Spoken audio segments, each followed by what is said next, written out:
ये कहानी एक रमन नाम के लड़के की है। रमन एक प्राइवेट कंपनी में काम करता था। उसे नौकरी दूर होने के कारण घर से दूर रहना पड़ता।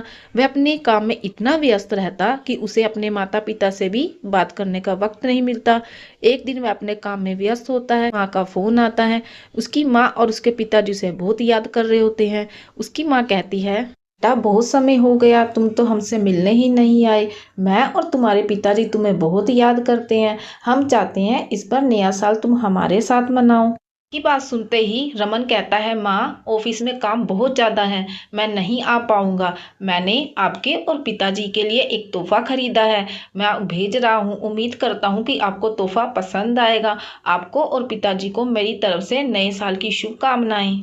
रमन की बात सुनकर माँ उदास हो जाती है और फोन रख देती है। अभी थोड़ी देर बाद रमन अपने ऑफिस के बैग में कुछ ढूंढने लगता है और ढूंढते हुए उसे एक डायरी मिलती है जो उसके पिताजी की थी।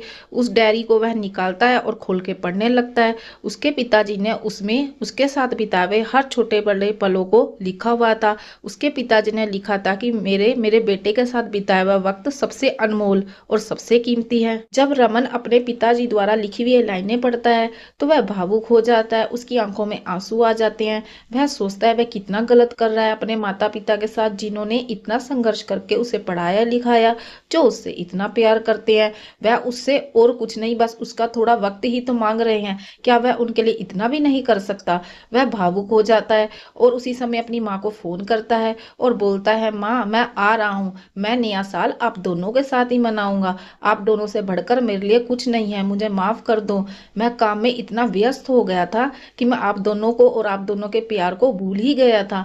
मैं काम से थोड़ा वक्त निकाल कर आप दोनों के साथ समय व्यतीत करूंगा। ये सुनकर माँ खुश हो जाती है और कहती है, बेटा तुम आ रहे हो, ये सुनकर मुझे बहुत खुशी हुई। ये हमारे लिए नए साल का सबसे अनमोल तोहफा है। इससे बढ़कर तो हमारे लिए कुछ हो ही नहीं सकता। रमन की माँ के चेहरे पर खुशी साफ दिखाई दे रही थी, मानो उसे बहुत कीमती चीज मिल गई हो। तो दोस्तों, कभी कभी हम पैसा कमाने अपने जीवन में इतना व्यस्त हो जाते हैं कि अपनों को ही भूल जाते हैं। रिश्ता चाहे कोई भी हो, हमें सभी को वक्त देना चाहिए। आजकल सब अपने जीवन में इतने व्यस्त हो गए हैं कि एक इंसान दूसरे इंसान से दूर होता जा रहा है। किसी के पास इतना वक्त ही नहीं है। एक बात हमेशा याद रखनी चाहिए, सबसे बड़ा महंगा तोहफा हमारा अपनों के साथ बिताया हुआ समय होता है। ये वो पल होते हैं जो हमें हमेशा याद रहते हैं और बहुत कीमती होते हैं।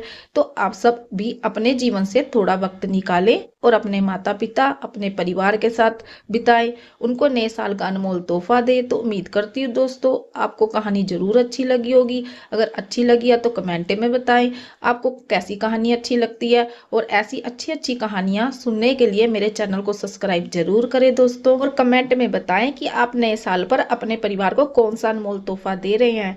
तो दोस्तों, मिलती हूँ आपसे अपनी अगली कहानी में। तो आप सबको मेरी तरफ से नए साल की शुभकामनाएं। Happy new year. आपके जीवन मंगलमय हो, आप खुश रहें, स्वस्थ रहें और मुस्कुराते रहें।